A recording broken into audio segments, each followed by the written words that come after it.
서울의 밤하늘이 발 아래 융단처럼 펼쳐지는 이 나라에서 가장 높은 건물 꼭대기에 자리한 화려한 연회장이었습니다. 수백 명의 손님들은 귀한 비단과 값비싼 장신구로 한껏 멋을 낸 채 낮은 목소리로 담소를 나누고 있었습니다. 은은한 국악 연주가 흐르고 값비싼 음식들이 즐비한 그곳은 마치 다른 세상의 궁궐처럼 보였습니다.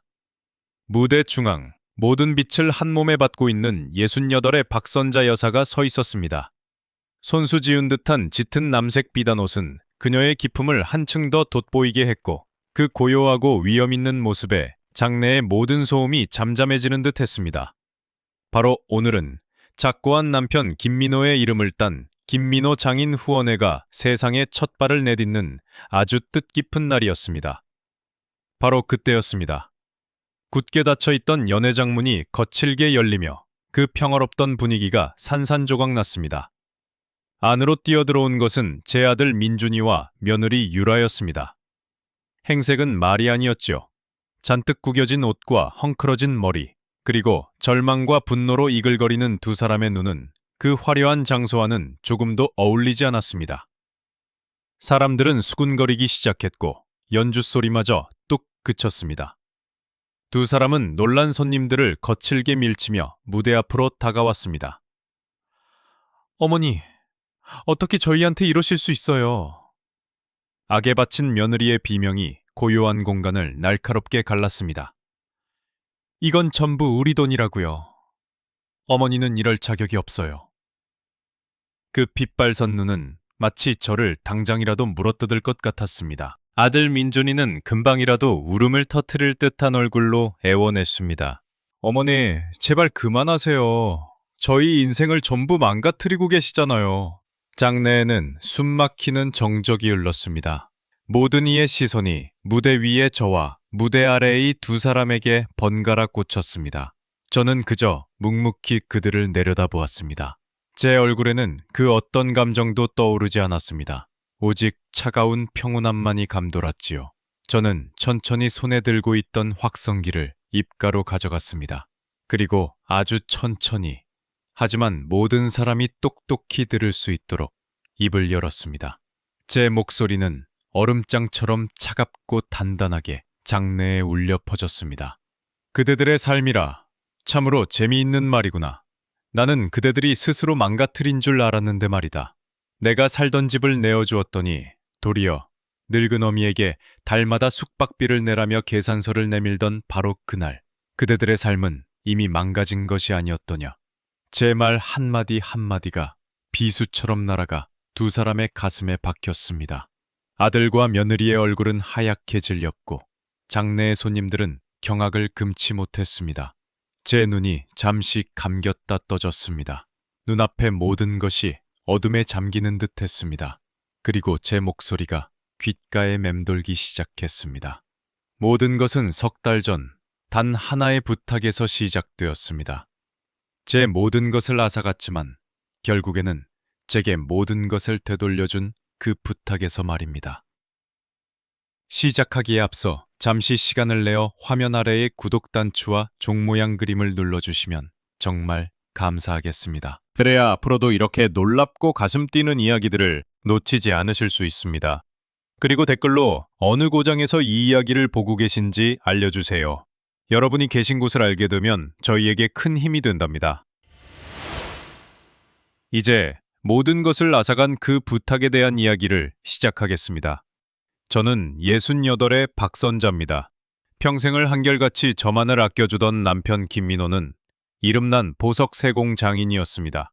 그는 말이 없고 무뚝뚝했지만 그 손끝에서 피어나는 빛나는 보석들은 세상 그 어떤 말보다도 따뜻한 사랑의 증표였습니다.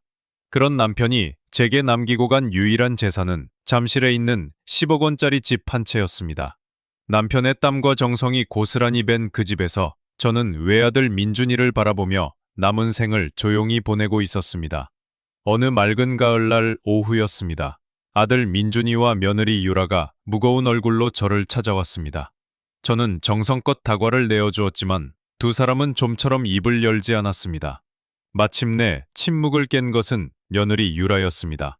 금방이라도 눈물을 쏟을 듯한 얼굴로 제 손을 잡더군요. 어머니, 저희도 이제 어머니께 예쁜 손주를 안겨드리고 싶어요. 그런데 저희 형편으로는 도저히 그럴 수가 없어요. 며느리는 한숨을 쉬며 말을 이었습니다. 제 친구들은 모두 남편들이 든든한 집 한 채씩은 마련해줬다고 자랑하는데 저희는 아직 저희만의 공간이 없잖아요. 이렇게 불안정한 상황에서 어떻게 아이를 낳기를 생각을 하겠어요. 아이에겐 너무 미안한 일이잖아요. 저희가 너무 못난 자식들이지요. 그 말을 듣는 제 가슴은 찢어지는 듯 했습니다. 아들 민준이는 그저 고개를 푹 숙인 채 며느리의 말에 힘을 실어주었습니다. 유라 말이 맞아요, 어머니. 저희만의 튼튼한 보금자리가 있어야 미래를 계획할 수 있을 것 같아요. 저는 애써 웃으며 말했습니다. 얘들아, 여기가 바로 너희 집이잖니. 언제든 편하게 지내렴. 그러자 며느리는 마치 기다렸다는 듯이 제 말을 받았습니다. 아니에요, 어머니. 이곳은 어머니의 집이지요. 저희는 저희 이름으로 된 저희만의 집을 갖고 싶어요. 만약 이 집이 저희 것이 된다면 저희는 당장이라도 아이를 가질 준비를 할 거예요. 어머니께서 그토록 바라시는 손주를요. 그 말은 제 심장의 가장 약한 곳을 파고들었습니다. 평생의 소원이었던 손주. 그 아이의 웃음소리를 들을 수만 있다면 무엇인들 못하겠습니까? 며칠을 고민한 끝에 저는 결심을 굳혔습니다. 서류를 처리하는 곳에서 제 이름을 적고 도장을 찍는 순간 손이 가늘게 떨려왔습니다. 평생의 안식처이자 남편의 마지막 흔적이었던 집을 내어주는 것은 쉬운 일이 아니었습니다.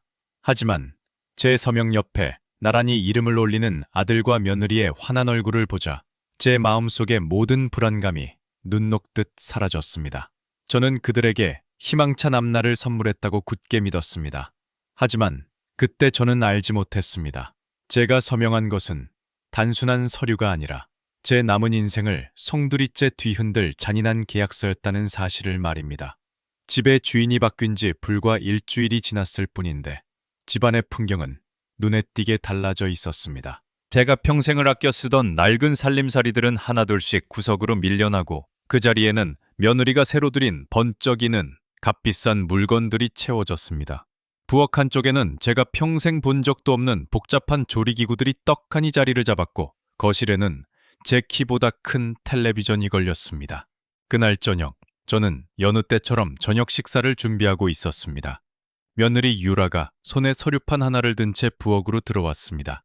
그 얼굴에는 이전의 상냥함은 온데간데 없고 마치 회사의 중요한 안건을 처리하는 듯한 냉랭하고 사무적인 표정만이 감돌았습니다. 어머니, 저희 잠시 드릴 말씀이 있어요. 앞으로 우리 가족이 아무런 문제 없이 잘 지내려면 몇 가지 규칙이 필요할 것 같아서요. 저는 의아한 표정으로 며느리를 바라보았습니다. 규칙이라니 무슨 말이냐? 며느리는 들고 있던 서류판을 제 눈앞에 내밀었습니다. 그 위에는 빽빽하게 글씨가 적혀 있었습니다. 제가 가족 공동생활 합의서라는 걸 한번 만들어 봤어요. 며느리는 마치 대단한 업적이라도 이룬 사람처럼 자랑스럽게 말했습니다. 여기에는 앞으로 어머니께서 해주셔야 할 일들이 적혀 있어요. 집안 청소, 식사 준비, 빨래 같은 것들이요. 그리고 가장 중요한 건데요. 며느리는 손가락으로 서류의 한 부분을 콕 집었습니다. 이제 이 집은 저희 소유니까 어머니께서도 집을 사용하는 것에 대한 비용을 내주셔야 공평하잖아요. 그래서 매달 수도요금, 전기요금, 그리고 집 관리비를 합쳐서 50만 원씩 내주시면 될 것 같아요. 이게 저희 가족의 평화를 위한 가장 합리적인 방법이라고 생각해요. 그 말을 듣는 순간 제 손에 들려있던 채소 써는 칼이 바닥으로 툭 떨어졌습니다. 쨍그랑 하는 소리가 부엌을 울렸지만 제 귀에는 아무 소리도 들리지 않았습니다. 세상이 빙빙 도는 것 같았습니다. 숙박비라니. 내가 평생을 살아온 내 남편의 피땀이 서린 이 집에서, 내 아들놈의 집에서 내가 돈을 내고 살아야 한다니. 저는 떨리는 목소리로 물었습니다. 이 집에서 내가 돈을 내라고. 그때까지 문간에 서서 못 본 척 다른 곳만 쳐다보던 아들 민준이가 마지못해 입을 열었습니다. 어머니, 유라가 뭘 잘못 말한 것도 아니잖아요. 요즘 세상이 다 그런 거예요. 그냥 좀 좋게 좋게 받아들이시면 안 돼요. 자꾸 일을 복잡하게 만들지 마세요. 아들은 단 한 번도 제 눈을 쳐다보지 않았습니다. 그날 밤 저는 잠을 이룰 수가 없었습니다. 제 방 침대에 누워 천장만 하염없이 바라보았습니다. 밖에서는 아들과 며느리가 새로 산 커다란 텔레비전을 보며 뭐가 그리 즐거운지 큰 소리로 웃고 떠드는 소리가 들려왔습니다.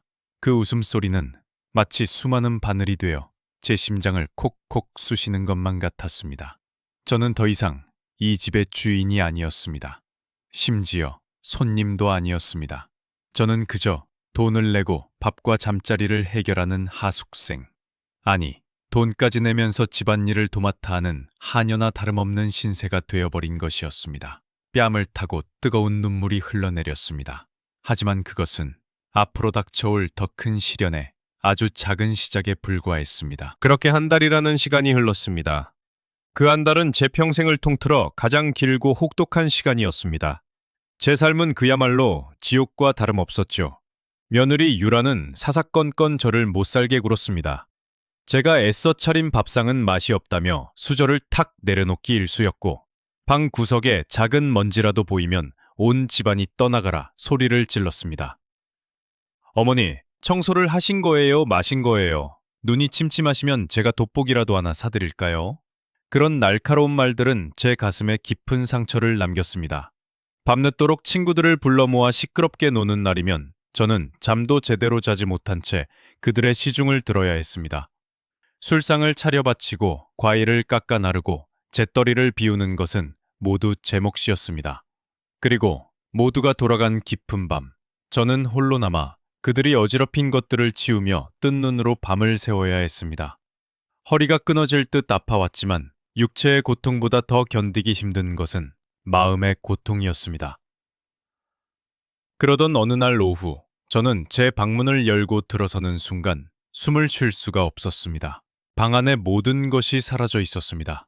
남편과 함께 쓰던 낡은 옷장도, 평생을 제 옆을 지켜주던 작은 탁자도, 그리고 그 위에 놓여있던 남편의 사진과 손때 묻은 유품들도 모두 흔적도 없이 사라져 있었습니다.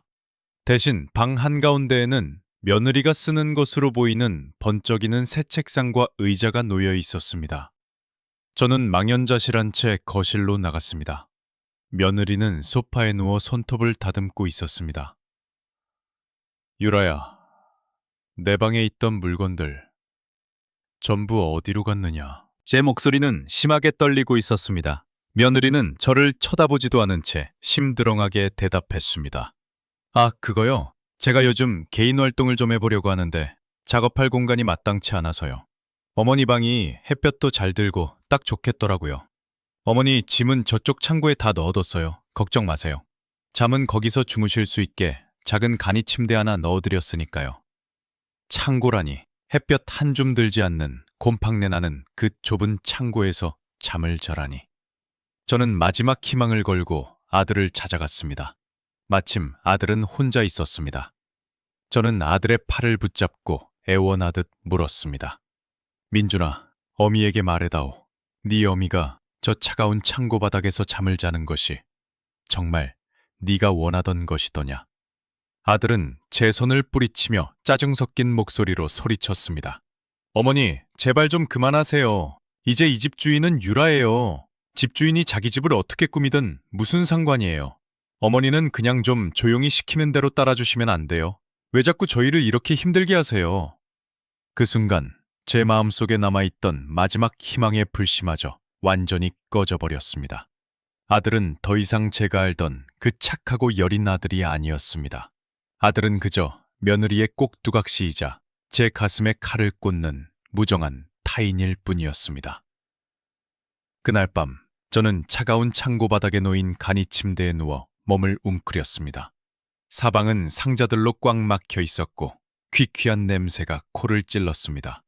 저는 남편의 빛바랜 사진 한 장을 가슴에 꼭 껴안았습니다. 그들은 제 집을 빼앗고 제 방을 빼앗고 이제는 제 마지막 자존심마저 짓밟아버렸습니다. 더 이상 떨어질 곳은 없다고 생각했습니다. 하지만 저는 또다시 틀렸습니다. 인간의 악랄함에는 끝이 없다는 것을 저는 곧 깨닫게 될 것이었습니다. 며칠 후 아침부터 집안이 소란스러웠습니다. 아들과 며느리는 커다란 여행 가방을 꺼내놓고 짐을 싸느라 분주했습니다. 두 사람의 얼굴에는 오랜만에 웃음꽃이 피어 있었습니다. 며느리 유라는 콧노래까지 흥얼거리며 값비싼 옷가지들을 가방에 채워 넣고 있었습니다. 제가 어리둥절한 표정으로 서 있자 며느리가 마치 선심이라도 쓰는 듯이 지폐 몇 장을 식탁 위에 툭 던졌습니다.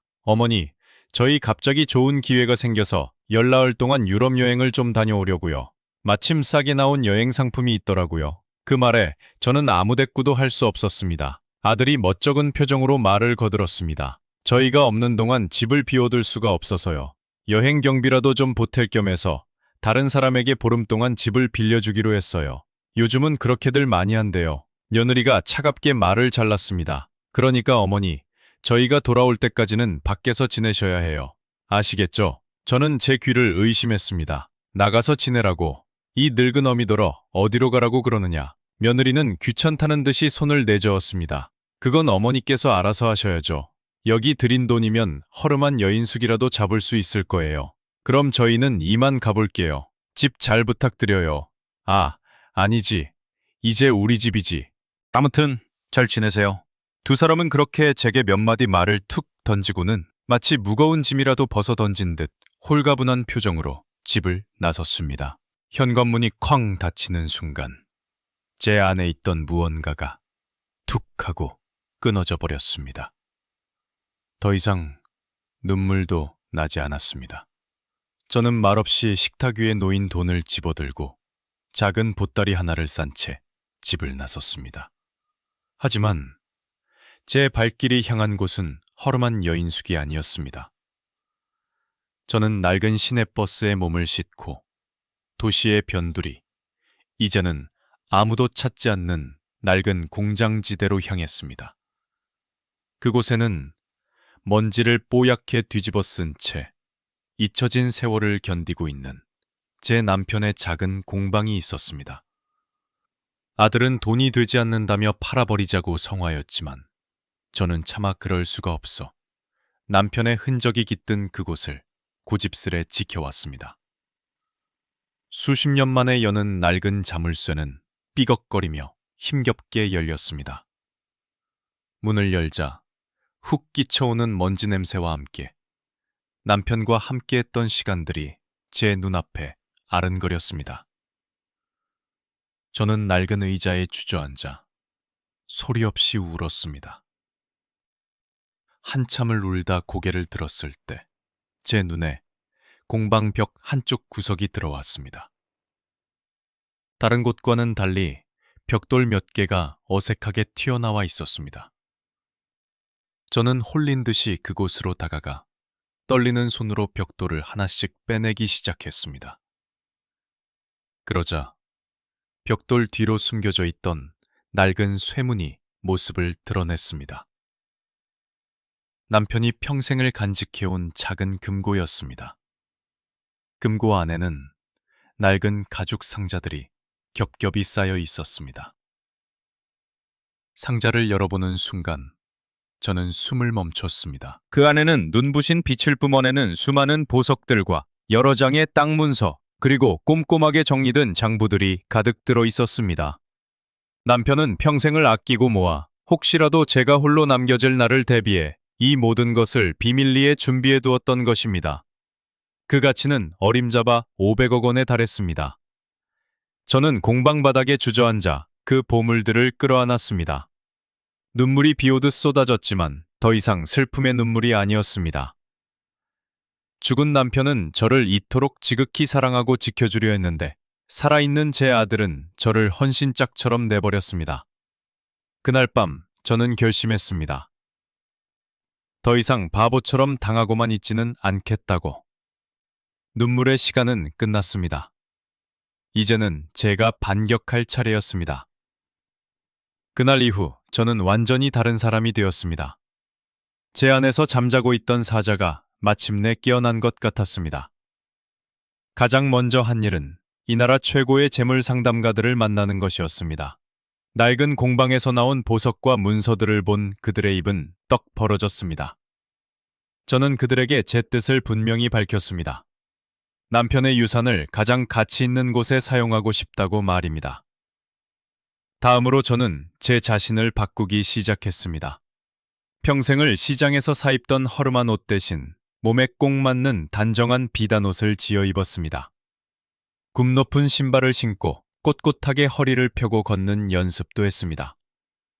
초라하고 주눅든 늙은 어미의 모습은 온데간데 없이 사라지고 그 자리에는 누구도 함부로 대할 수 없는 위엄과 기품을 지닌 한 여인이 서 있었습니다. 가장 공을 들인 것은 김민호 장인 후원회를 만드는 일이었습니다. 저는 최고의 법률가들을 고용하여 재능은 있지만 형편이 어려워 꿈을 펼치지 못하는 젊은 장인들을 돕는 후원회를 설립했습니다. 남편의 이름으로 좋은 일을 하는 것, 그것이야말로 남편의 유산을 가장 빛나게 사용하는 방법이라고 믿었기 때문입니다. 또한 저는 서울의 야경이 한눈에 내려다 보이는 하늘과 가장 가까운 곳에 새로운 보금자리를 마련했습니다. 더 이상은 어둡고 퀴퀴한 창고가 아닌 세상의 모든 빛이 쏟아져 들어오는 밝고 따뜻한 곳에서 새로운 삶을 시작하고 싶었습니다. 그렇게 열나흘이라는 시간이 꿈처럼 흘러갔습니다. 아들과 며느리가 유럽 여행에서 돌아오던 날, 두 사람을 맞이한 것은 제가 차린 따뜻한 밥상이 아니었습니다. 대신 차가운 법원에서 날아온 서류 한 통이 식탁 위에 덩그러니 놓여 있었습니다.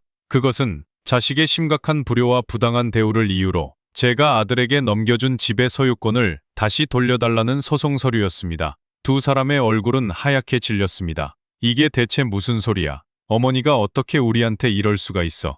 며느리는 믿을 수 없다는 듯 소리쳤습니다. 아들은 떨리는 손으로 제게 전화를 걸었지만 이미 제 번호는 바뀐 뒤였습니다. 바로 그때 거실의 커다란 텔레비전에서 저녁 뉴스가 흘러나오고 있었습니다. 화면에는 수십억 원을 들여 어려운 장인들을 돕는 후원회를 만든 어느 자선가의 이야기가 소개되고 있었습니다. 그리고 화면 가득 비친 그 자선가의 얼굴은 바로 저 박선자였습니다. 완전히 달라진 제 모습을 본 아들과 며느리는 그 자리에 얼어붙고 말았습니다. 두 사람은 그제야 깨달았을 것입니다. 자신들이 상대하고 있는 사람이 더 이상 힘없고 나약한 늙은 어미가 아니라는 사실을 말입니다. 그들은 자신들의 탐욕이 얼마나 무서운 결과를 불러왔는지 이제 막 깨닫기 시작한 것입니다. 하지만 그것은 앞으로 그들이 겪게 될 고통의 아주 작은 시작에 불과했습니다. 저는 이제 막 제 반격을 시작했을 뿐이니까요. 다시 현재로 돌아와 후원의 창립을 축하하는 화려한 연회장, 무대 아래에서 발버둥 치는 아들과 며느리를 향해 제 차가운 목소리는 계속 이어졌습니다. 너희는 너희의 삶을 지탱해줄 보금자리를 원한다고 했다. 그래서 나는 내 평생의 안식처였던 10억 원짜리 집을 아무런 조건 없이 내어주었지. 하지만 너희의 탐욕은 그것으로 만족하지 못했다. 너희는 그 집을 너희만의 왕국으로 만들고 나를 그 안에 하녀로 삼았지. 심지어 고작 열나흘간의 유럽 여행 경비를 마련하겠다고 이 늙은 어미를 길거리로 내쫓기까지 했다. 제 말에 며느리가 억울하다는 듯이 소리쳤습니다. 거짓말이에요. 저흰 그런 적 없어요. 어머니께서 지금 저희를 모함하고 계시는 거예요. 그러자 저는 무대 뒤편의 음향 담당자에게 조용히 손짓을 보냈습니다. 거짓말이라고. 그렇다면 여기 모인 모든 분들이 직접 듣고 판단해 주시겠지. 제 말이 끝나기가 무섭게 연회장 전체의 며느리의 목소리가 쩌렁쩌렁 울려 퍼졌습니다. 그것은 제가 몰래 낡은 녹음기에 담아두었던 며느리의 목소리였습니다. 저에게 매달 50만 원의 숙박비를 요구하고 저를 어두운 창고에서 잠을 자라고 명령하던 그 차갑고 날카로운 목소리가 말입니다. 장내의 손님들은 경악을 금치 못했고 기자들은 쉴 새 없이 무언가를 받아 적기 시작했습니다. 저는 마지막으로 아들과 며느리에게 선언했습니다. 이 후원회야말로 진정한 보금자리다. 이곳은 내 남편의 정직한 땀과 나에 대한 지극한 사랑으로 지어진 곳이지. 이곳은 너희처럼 탐욕스럽고 은혜를 모르는 자들이 아닌 진정으로 도움이 필요한 사람들을 위한 곳이다. 너희는 내 돈을 원했더냐? 단 한 푼도 가질 수 없을 것이다. 너희는 내 집을 원했더냐? 법이 곧 그것을 내게 돌려줄 것이다. 이제 너희에게 남은 것은 오직 너희의 부끄러운 행동뿐이다. 제 말이 끝나자 경비원들이 다가와 넋이 나간 채 울부짖는 며느리와 창백하게 굳어버린 아들을 연회장 밖으로 끌어냈습니다. 저는 무대 위에서 후원회의 첫 번째 장학생으로 뽑힌 젊은이들의 이름을 하나하나 호명했습니다. 그들의 빛나는 눈동자와 희망에 찬 얼굴을 보자 장내는 우레와 같은 박수소리로 가득 찼습니다. 그로부터 1년이라는 시간이 흘렀습니다. 저는 남편이 남긴 공방에서 젊은 장인들에게 보석 세공 기술을 가르치며 새로운 삶의 기쁨을 찾았습니다. 그들의 재능이 제 손길 아래서 아름다운 보석으로 피어나는 것을 볼 때마다 저는 남편이 제 곁에서 함께 웃고 있는 듯한 행복을 느꼈습니다. 잠실의 그 집은 결국 법원의 판결에 따라 제게 돌아왔고 저는 그 집을 팔아 후원의 기금으로 모두 내놓았습니다. 아들과 며느리에 대한 소식도 간간히 들려왔습니다. 두 사람은 결국 헤어졌다고 합니다. 그들의 관계를 묶어주던 탐욕이라는 끈이 끊어지자 서로를 원망하며 각자의 길을 가게 된 것이죠. 아들은 보시변두리의 작은 방에서 힘든 노동으로 하루하루를 살아가고 며느리 역시 화려했던 과거를 뒤로 한 채 초라한 삶을 살고 있다는 소식을 들었을 때 제 마음은 안타까웠지만 결코 흔들리지 않았습니다. 그것이 그들이 스스로 선택한 삶의 대가였기 때문입니다. 이제 저는 서울의 밤하늘을 내려다보며 생각합니다. 그들은 저를 어두운 창고에 가두려 했지만 저는 오히려 그 덕분에 온 세상을 얻었습니다. 그러니 여러분도 절대 잊지 마십시오. 그 누구도 여러분의 소중한 가치를 함부로 짓밟게 내버려 두어서는 안 됩니다. 그리고 기억하십시오. 진정한 삶의 보금자리는 벽돌과 돈으로 짓는 것이 아니라 서로에 대한 존중과 사랑, 그리고 삶의 목표로 짓는 것이라는 사실을 말입니다. 박선자의 이야기가 여러분의 마음에 깊은 울림을 주었다면 화면 아래의 좋아요 단추를 눌러주시고 이 영상을 널리 공유해 주시기 바랍니다. 여러분의 따뜻한 응원이 저희에게는 더 좋은 이야기를 만드는 큰 힘이